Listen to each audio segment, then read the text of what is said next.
Hey everyone, welcome back to our channel where we break down home appliance fixes in a simple, straightforward way.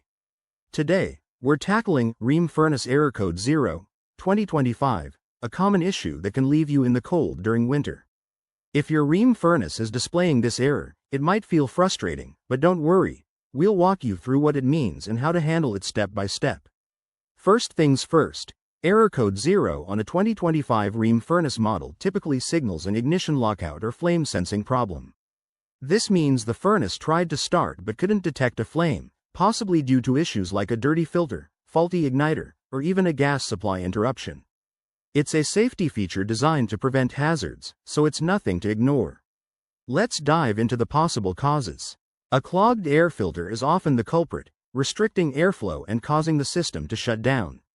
Other reasons could include a malfunctioning igniter, low gas pressure, or problems with the control board. If your furnace is older or hasn't been maintained, these issues become more likely. Now, for troubleshooting.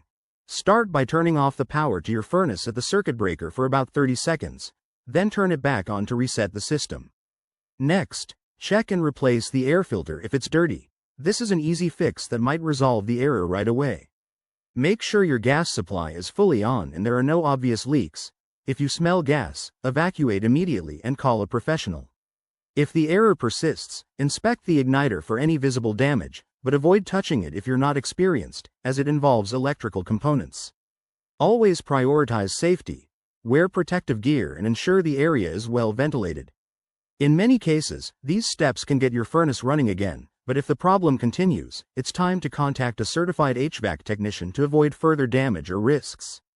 Remember, regular maintenance can prevent errors like this altogether. Thanks for watching. If this video helped you, hit that like button and subscribe for more home repair tips.